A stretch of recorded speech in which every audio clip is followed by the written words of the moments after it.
ଯେତେବେଳେ ଭାରତରେ କେଶର ଉତ୍ପାଦନ କଥା ଆସେ ତ ଗୋଟିଏ ନାଁ ସାମ୍ନାକୁ ଆସୁଛି ଜାମ୍ମୁ ଓ କାଶ୍ମୀର। ଏହାକୁ ଭାରତର ସବୁଠାରୁ ବଡ଼ କେଶର ଉତ୍ପାଦକ ବୋଲି ଏହି ଉତ୍ସରେ କୁହାଯାଇଛି। ହଁ, ଏ କଥାଟା ଶୁଣିବାକୁ ସାଧାରଣ ଲାଗିପାରେ, କିନ୍ତୁ ଏହାର ଗୁରୁତ୍ୱ ବହୁତ ବେଶୀ। ମାନେ ଆପଣ ଭାବନ୍ତୁ, ଗୋଟିଏ କେନ୍ଦ୍ରଶାସିତ ପ୍ରଦେଶ ଏକାକୀ ଭାରତର କେଶର ଯୋଗାଣର ମୁଖ୍ୟ ଭାଗ ନିୟନ୍ତ୍ରଣ କରୁଛି। ଏହା କେବଳ କୃଷି ଦୃଷ୍ଟିର ନୁହେଁ, ଏହା ଆମ ବଜାର ପାଇଁ, ମୂଲ୍ୟ ପାଇଁ, ସବୁଥିପାଇଁ ଗୁରୁତ୍ୱପୂର୍ଣ୍ଣ। ଏକ ପ୍ରକାରର ଆପଣ କହିପାରିବା ଏକ ପ୍ରାକୃତିକ ଏକାଧିକାର ଭଳି ପରିସ୍ଥିତି। ଏକାଧିକାର, ହଁ, ଏ ଶବ୍ଦଟା କଥାଟାକୁ ଆହୁରି ଗମ୍ଭୀର କରିଦେଉଛି। ଆଉ ଉତ୍ସଟି ଖାଲି ସେତିକିରେ ଅଟକିନି, ଏହା ଆହୁରି ଭିତରକୁ ଯାଇଛି। ଜାମ୍ମୁ ଓ କାଶ୍ମୀର ଭିତରେ ଏକ ନିର୍ଦ୍ଦିଷ୍ଟ ଜାଗାର କଥା କହୁଛି।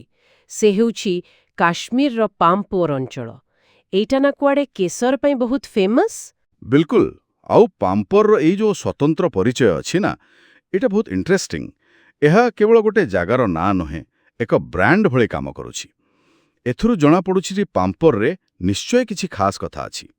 ହୁଏତ ସେଠିକାର ମାଟିର ଗୁଣ, କିମ୍ବା ଜଳବାୟୁ, ଆଉ ହୁଏତ ଶହ ଶହ ବର୍ଷର ପୁରୁଣା ଚାଷ ପଦ୍ଧତି, ଏସବୁ ମିଶିକି ସେଠି ଭଲ କେଶର ହେଉଥିବ।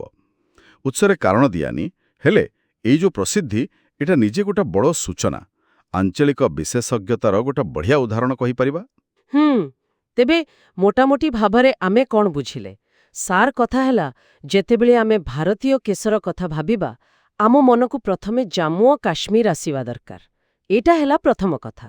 ଆଉ ଯଦି ଆହୁରି ଟିକେ ଭିତରକୁ ଯିବା, ତେବେ ପାମ୍ପୋର। ପାମ୍ପୋର ହେଉଛି ସେହି ଜାଗା ଯୋଉଠି ଏଇ ସୁନା ରଙ୍ଗର ମସଲାର ଅସଲ କାହାଣୀ ରହିଛି। ଏକଦମ ଠିକ୍ କହିଲେ। ଆମର ଏହି ଯୋଉ ଛୋଟ ବିଶ୍ଳେଷଣ ହେଲା, ଏଥିରୁ ସ୍ପଷ୍ଟ ଯେ ଜାମ୍ମୁ ଓ କାଶ୍ମୀର ହେଉଛି ଭାରତର କେଶର ହବ୍, ଆଉ ପାମ୍ପୋର ସେଇଟା ହେଉଛି ତାର କେନ୍ଦ୍ରବିନ୍ଦୁ, ତାର ହୃଦୟ।